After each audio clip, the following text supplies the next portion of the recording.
We left off with Harry having learned the truth about Snape and having received Dumbledore's final message. But this time, Snape is alive and standing in front of him, having delivered this message to him.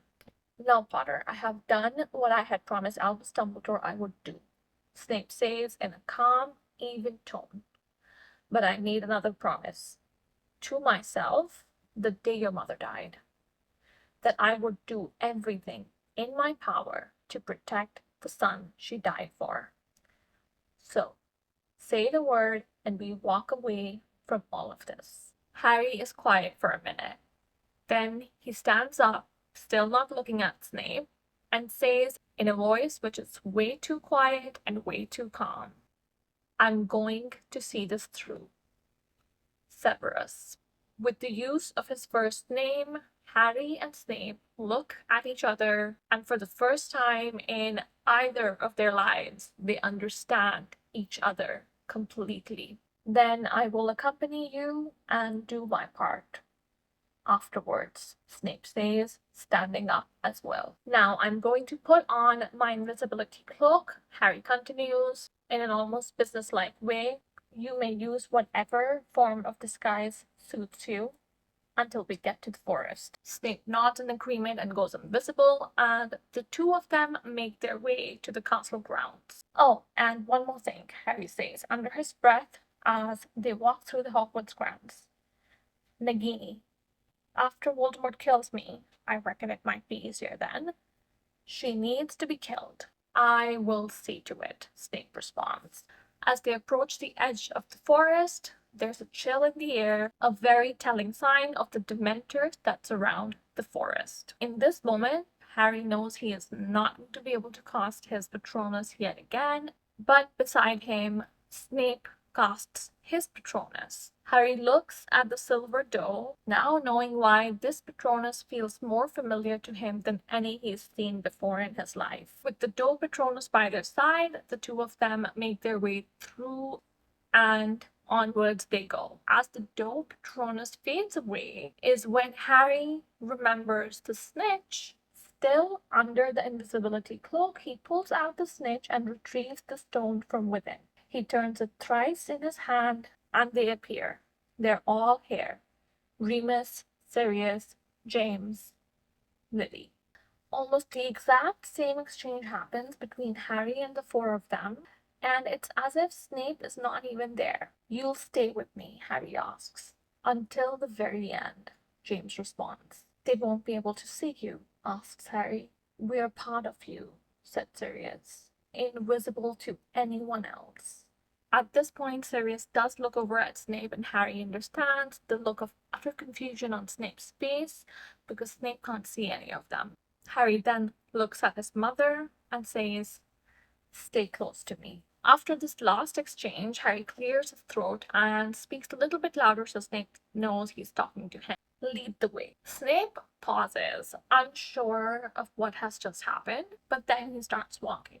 He walks close to where Lily stands, as Harry can see her, and maybe it's Harry's imagination, but he notices him pause for just a second before continuing on. They walk deeper and deeper into the woods, the four around Harry giving him strength to keep walking. Finally closing in to where Voldemort is, they see two Death Eaters, Yaxley and Dolohov, and the Death Eaters only see Snape approaching. Couldn't find boy then? Yaxley inquired from Snape. Snape does not respond and keeps walking into a clearing where Voldemort awaited, head bowed. Severus, Voldemort said, what news do you bring? Snape yet again says absolutely nothing and just turns around to look behind him where Harry is still in the trees. Harry takes off the cloak, shoves it into his robes along with his wand, and moves into the clearing to face death. As Harry moves into the clearing, the resurrection stone falls from his hand onto the ground, unnoticed by everyone except Snape. And then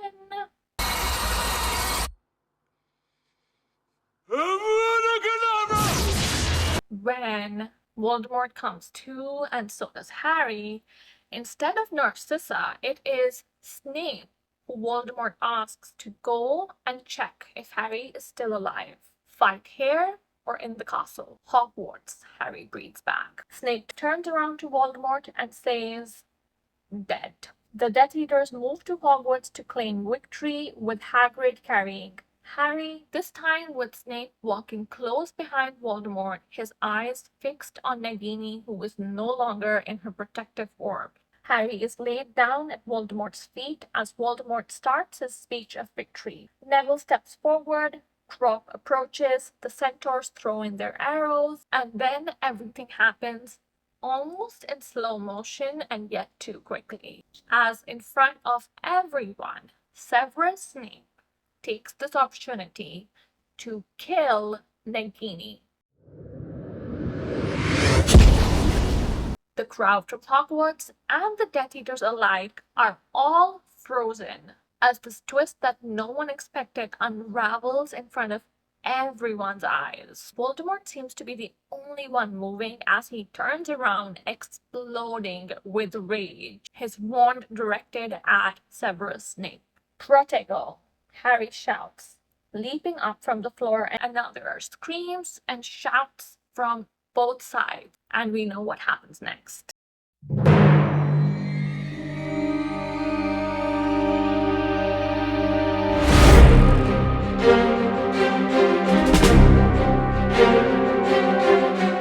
Not all of Voldemort's Death Eaters will flee once he dies. I would like to think that people like Bellatrix will meet the same fate either way, be it before or after Voldemort's end. With the Battle of Hogwarts coming to an end, Kingsley announced as the Minister for Magic, the Wizarding World being at peace, Snape's name cleared once and for all, and Harry's career on track to become head of magical law enforcement. What happens next for Snape and Harry's relationship? Would the two of them be able to forge a new cordial relationship? For Harry, I can say 100% without a doubt that he would be willing to move forward. In the original ending, he does name his son after Snape after all. But from Snape's end, could he, for example, sit across a dinner table from Harry on Christmas, maybe? Doubtful. I don't think that they can become this happy family, but I do think that they can have mutual respect and understanding. But wait a minute, what about the stone that fell so inconspicuously from Harry's hand in the forest, noticed only by Severus Snape? Snape, being Snape, he will go looking for it. And once he finds it, he will recognize it immediately as the same stone that was in the ring that almost killed Albus Dumbledore. Given what he sort of witnessed happening in the woods, but not exactly, I think he will do some further research and find out exactly what the stone is. The question is, how will he use it? The first and only person Snape will call from the stone is Lily Potter. They will have a long overdue conversation involving a heartfelt apology for Severus and a world of gratitude from Lily for what Snape did for her son. I also think she will try to convince him to be nicer to students, but the jury is still out on if that actually happens. Ultimately, though, I think that she will convince Snape to get rid of the stone. It will be the hardest thing for him to do. And similar to the original owner of the stone, I think he will almost want to kill himself rather than getting rid of the stone at this point. But I do think Snape will be brave enough to keep on living. And then 19 years later, as Harry sees his second son off to Hogwarts and Albie asks him what happens if he gets sorted into Slytherin, this time Harry's response will be Albus Rubius Potter. Everybody knows that should have been his name anyway. The current day headmaster of Hogwarts is a Slytherin, and he is the bravest man I have ever known. To which James Sirius Potter, who overhears this conversation, Professor Snape, he is so biased. He always ends the year with giving extra points to Slytherin House for some reason or the other, so they win the House Cup. Harry, Ron, and Hermione will look at each other and laugh quietly as the kids huff and puff at the grown-ups' lack of understanding of the seriousness and gravity of this unfair situation. Thank you so much for watching this video until the very end. Let me know in the comment section down below if you agree or disagree with the assumptions that I've made. I think people won't be happy with the fact that I took away Neville's moment, and I absolutely understand, but it had to happen this way. Sorry, bye!